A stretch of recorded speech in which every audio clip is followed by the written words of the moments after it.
tamatlah kita huraian ayat 7 hingga 14 secara ringkas. Al-an nantaqil ila iqtitaf ba'd al-fawaid. Kita nak kutip, nak ambil beberapa faedah daripada ayat yang kita baca ini. Tanda pelajar. Tengok ayat, innakum lafi qaulin mukhtalif yu'faku anhu man ufik. Innakum lafi qaulin mukhtalif, kamu berada dalam keadaan yang berlainan pendapat. Berlainan pendapat.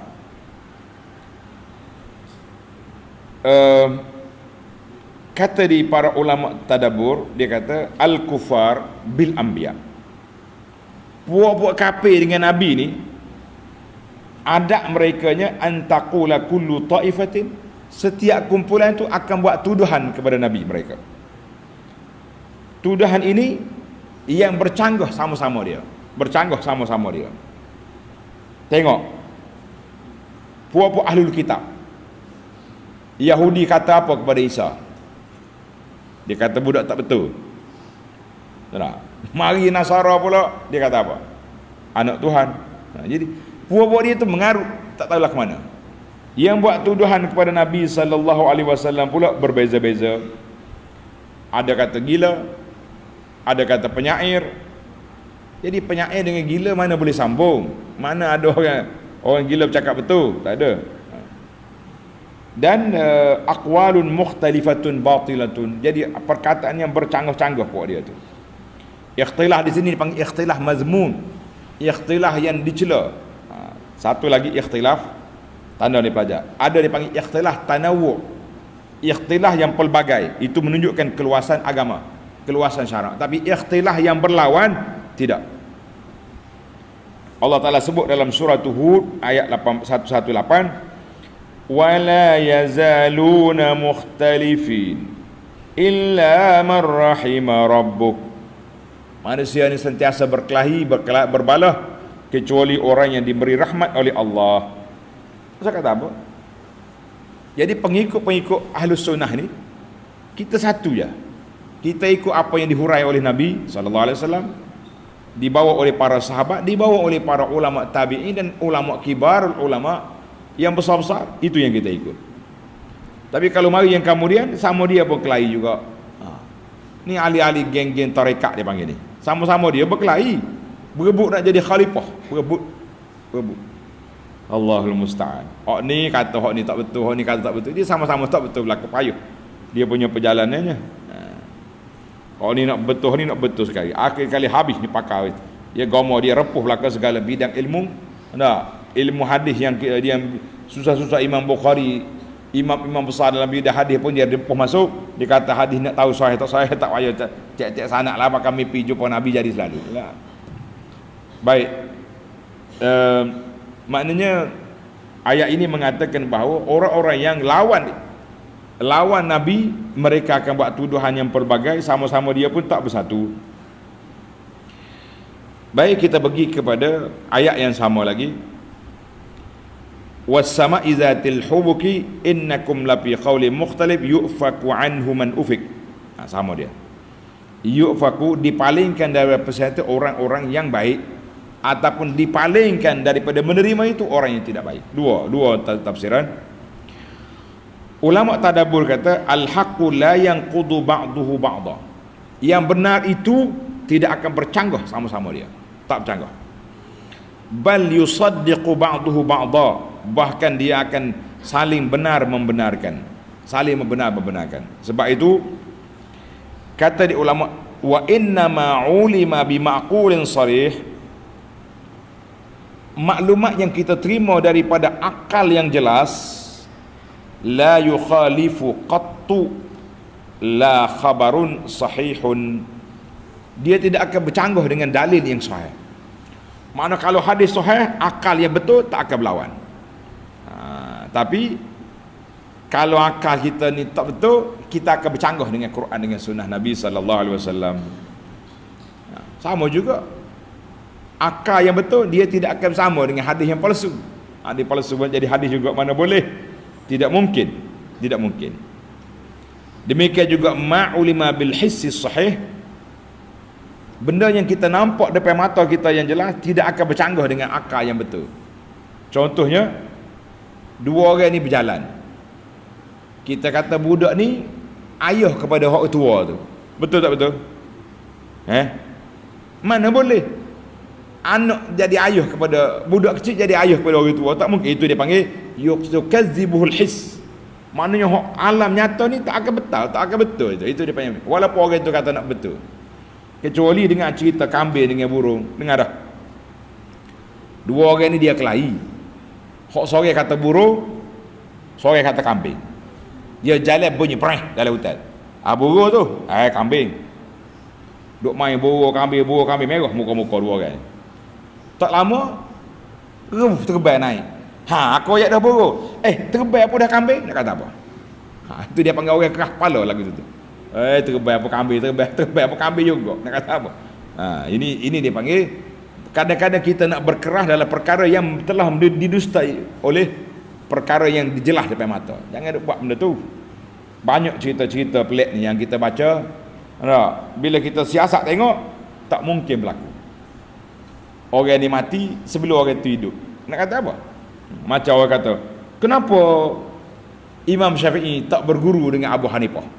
Sedap dia. Tak guna guru macam mana? Abu Hanifah mati tahun 150, Imam Syafi'i lahir 150. Macam mana nak berguru? Itu cerita dia. Baik, kita berpindah pula kepada faedah yang ketiga. Dalam ayat yang sama lagi, innakum lafi qaulin mukhtalifin yu'faku anhu man ufik. Maknanya berbezanya pandangan puak-puak kafir itu terhadap Rasul sallallahu alaihi wasallam, terhadap Al-Quran, dan mereka telah menyipakkan dengan sifat-sifat yang pelbagai. Itu menunjukkan kepada batilnya pandangan mereka, Yang benarnya apa yang dibawa oleh Nabi sallallahu alaihi wasallam. Sama juga bila kita belajar tentang firaq, tentang kumpulan-kumpulan dalam Islam ni, bila dia tak ikut apa yang dihuraikan oleh ulama salafus salih dalam perkara-perkara tersebut, maka dia akan terumbang-ambing, dia akan jadi pelik, huraian dia pun bercanggah, tak tahu apa dia dalam masalah perkara apa saja pun. Dalam masalah nak mengenali Allah, bila kita ambil hak ulama salaf hurai lain, ambil yang kemudian dia bercanggah pula sama-sama dia. Jadi kita kata, jadi ayatnya kata bahawa ikhtilafu qaulihim, berbezanya pandangan puak kafir terhadap Rasul sallallahu alaihi wasallam dan juga terhadap Al-Quran, dan mereka telah buat sifat-sifat yang bercanggah itu menunjukkan kepada batilnya apa yang mereka bawa. Kita berpindah pula kepada yang keempat. Tulis faedah yang keempat. Ayat yang ke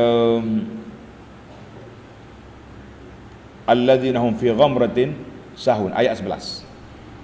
Alladzina hum fi ghamratin sahun yas'aluna ayyana yaumuddin. Tengok, iaitu orang-orang yang tenggelam dalam kejahilan, lagi lalai terhadap hari pembalasan. Yas'aluna, mereka datang bertanya, ayyana, bilakah itu? Maka ulama tadabbur kata apa? Yas'aluna ay hinan ba'da hin, mereka sentiasa bertanya. Puak-puak kaki perli ni, geng apa ni, parodi apa benda, geng duk perli orang ni, dia selalu tanya, jumpa ya mata ayyan, bila? Kira dia tanya tu je, bila nak jadi, bila nak dapat, bila nak bangkit semula, bila orang mati nak keluar kubur tu, tak keluar-keluar pun. Jadi itu dia panggil geng-geng yang tak terima ni, perangai dia akan attack. Bila ayyan, bilakah berlaku? Mata wa ayyuhinin, ayyana dengan makna mata wa ayyahinin, bilakah waktunya? Yaumaddin, hari kata nak balas tu bila? Jadi perangai ni, puak-puak kafir ni, dia akan sentiasa apa ni khianat, dia akan tanya sentiasa. Jumpa ya, tanya. Bila? Muhammad mari ni. Tanya dia, bila nak pakai semua orang dalam kubur? Tak bangun-bangun pun. Perangai sungguh buat ni, kan? Baiklah para jemaah sekalian, kita jangan buat perangai macam ni. Asyik duk perli orang je, lah dia perli. Yang kelima, yang terakhir, qaulu ta'ala yaumahum 'alan nari yuftanun, hari mereka akan dibakarkan. Jadi para ulama mengatakan ayat ini yaumahum 'alan nar ini ayat 13 ni jawapan kepada soalan yas'aluna yaumun. Dia tanya bila, jawab dia. Hari mu kena bakar. Kita ni kadang-kadang tak boleh baik sangat dengan orang. Kita kena ada ketegasan. Contohnya satu hari geng-geng kafir Mekah ni, dia bawa tulang reput. Dia mari bawa tulang, dia ramah tulang ni. Dia hancur depan Nabi, kerak. Tengok. Hidup balik ni. Nabi pun naik geram juga. Tengok, mari duk perli hari-hari Maka Nabi kata, "Na'am." Ya, Nabi kata, Allah Ta'ala akan bangkit semula kamu, Allah Ta'ala akan hidup balikmu, dan Allah campurmu dalam neraka. Habis. Maknanya kita ni tak boleh belemah, nampak tak bermaya. Pendakwah ni kita kena tegas juga. Tak boleh lembek sangat. Kena ada ketegasan kita. Lembek-lembek jangan. Duk main lembek siang malam tak boleh. Orang akan naik. Maknanya wahina izin, sebagaimana mereka mari tanya bukan nak dapat ilmu, mereka tanya semata-mata nak perli, maka jawapan apa padan dia. Iyalah, hari mu capok dalam neraka, hari kamu dibakar. Tunggu sana. Dia terkejut juga. Aku kena bakar. Maknanya kita kena tegas.